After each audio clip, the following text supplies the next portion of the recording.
Hello. Welcome, welcome, welcome.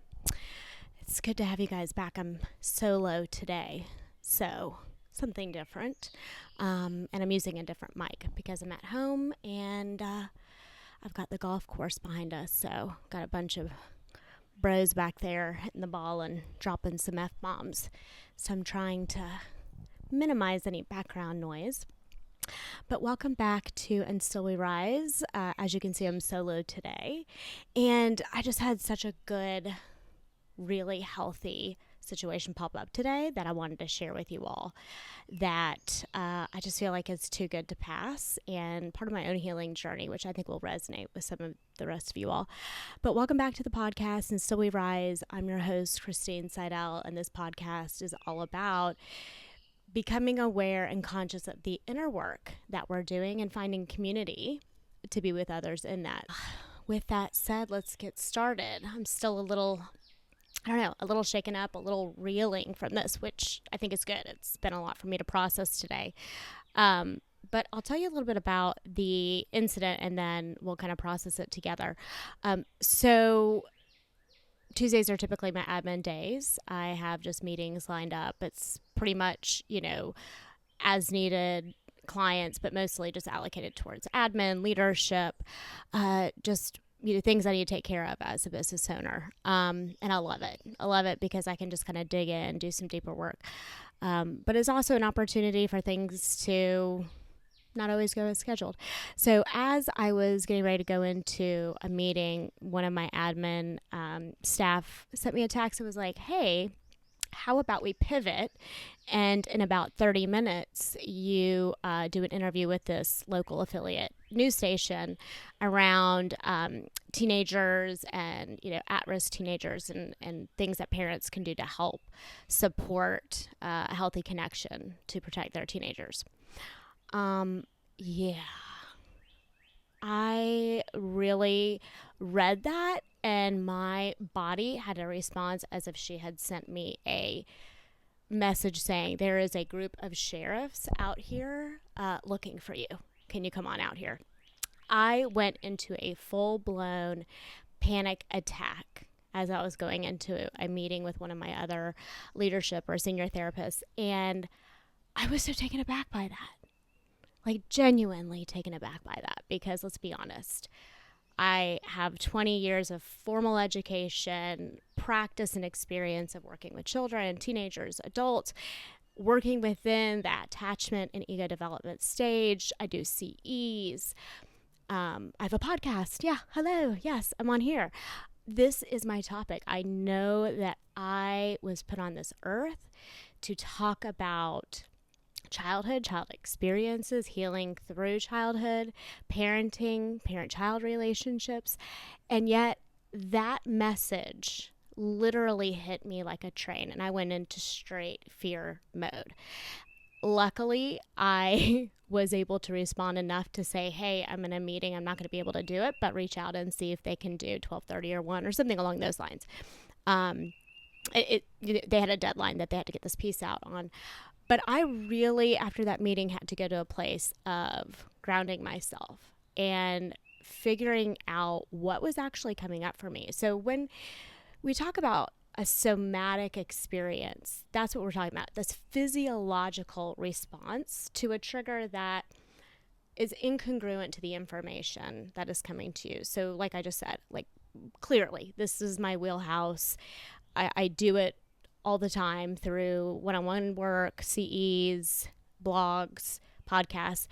But there was something so different about that request. And it was this request that I was going to be visible to people that didn't necessarily ask for my information, right? So if people come to see me, if people join the podcast, if they take a CE, there's some endorsement that whatever I am sharing, they too have an interest in that and they trust my judgment or they trust my expertise, whatever it is. But this request to speak on a platform that was so fundamentally outside of people that are already saying yes to me really hit a wound for me. And so when we talk about somatic work, it's the physiological response. And that's what I had. I literally felt like I was about to be in trouble. That's why I said, like, I felt like there were sheriffs at the door waiting for me. Like, I was in trouble. I had done something wrong and I was about to be seen for that. And my body literally experienced the heaviness in the chest, the tightness in my throat.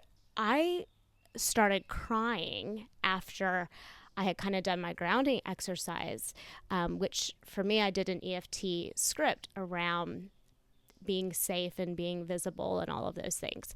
And there was this release that really took me back into a season of my own childhood and of my own experiences. I don't even want to say a season because it was pretty much still going on. So what I want to talk about, and we talk about the inner child a lot. We talk about, childhood experiences, but what this was a visibility wound.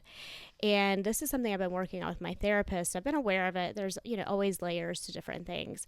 And I have another girlfriend who is in psychology too, and we've been talking a lot about it. But this was so interesting because it hit from that somatic place. And it's a visibility wound. And this really goes back to the inner teenager. So going into adolescence. And I think it's so funny. Like, the universe is you're so smart and wise and loving and kind. You always know what we need. But it's no coincidence that this TV affiliate was wanting me to talk about teenagers. And there you go. It was hitting my inner teenager wound. So when we go and we look at childhood needs, we have these different developmental stages that we go through that our emotional needs, they do change. In attachment, we need safety, security, stability, regulation. And then ego development, we have, we need to have boundaries, but autonomy within boundaries and all these different, needs. But the inner teenager, that adolescence time is really about identity. And it's about like self-exploration and really being in a space where, we can find belonging in who we are as we explore who we are. And that's identity, right? Like, that's why we have so many parents and teenagers at odds, because parents are kind of like, well, wait, this is who I know you to be, or this is who I want you to be. And a teenager's like, yeah, but like, this is who I'm trying to become. This is who I want to be. This is who I want to try on. This is the group I want to fit in. Like, how many parents get frustrated when their children start changing their style or their extracurricular activities and they start freaking out? But like, that's normal.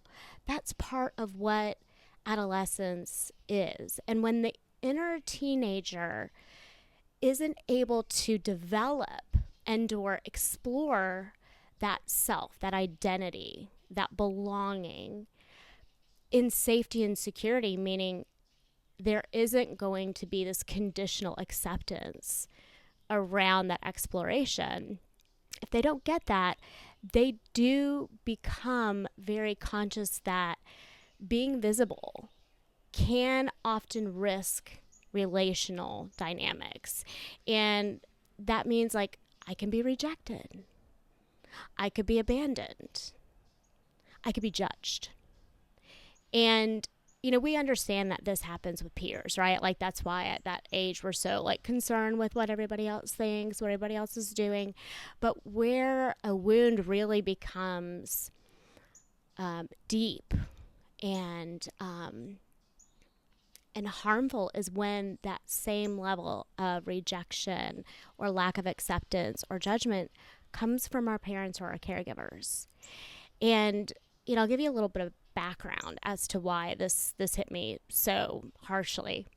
I come from, like, those of you that, I don't know, I don't really talk about it much on the podcast, but I come from a very religious family. So 1 of 7, raised very, very Catholic. And there was no deviation from that. Like, you were a practicing Catholic and you believed in the Catholic Church and the Catholic dogma. And as I became a teenager, or an adolescent really, I really started exploring the side of me that was much more expressive versus compliant. I really loved dancing. I loved acting. And, as I started exploring these things, I shared it specifically with my mother, but within my family of origin, I would share that. And one of the very first messages I got was that profession is immoral. And that if I were to pursue that career, I myself would be immoral and be participating in immoral things. And that was at a very young age. It was right around 4th or 5th grade that message was given to me. And that was really that hit so hard, that in a space not only where I was sharing something, but I was sharing something about a profession or a hobby or something where I was going to be seen, that there was something wrong with me if I actually desired that. Not only if I participated in it, but if I desired to be in that. And being in that family meant that was something that was regularly, projected onto me, not just, in things that I desire, but experiences I was exploring. I was going to church with other friends, and so I wasn't sure if I wanted to continue to be a practicing Catholic. And it was fundamentally that if you do not participate in this family in that way, you are rejected. And that is how it is to this day. I am very much not part of my family of origin because of my own self growth that has led me to no longer be able to suppress a level of identity within myself and beliefs that I hold. I can no longer be compliant. But decades of that occurring. But this specifically was really hitting the somatic wound that was still in me, that to be seen with some level of expertise and authority meant that I was running the risk of rejection, of judgment, of a lack of acceptance, even in something that I've invested decades of my life learning, teaching, facilitating. I'm a mother, a therapist, a former teacher. Childhood is my jam. And yet I had a sense of terror being seen and heard with authority and expertise in that space, which really just hurt my heart. It genuinely hurt my heart because my body remembered that wound. It remembered the risk it was to actually be seen and to be heard in my family of origin. In fact, I wasn't, you just shoved it back down. And so, although it was this moment of deep sadness, it was also this moment of acknowledging that I am no longer in a situation where that exposure or that embarrassment can harm me, or I can be separated from myself from that. I had to back then, but I don't now. And so this podcast right here is actually an act of self-compassion. It's an act of reparenting. It's sharing with you all in my own visibility that I'm allowed to take up space. And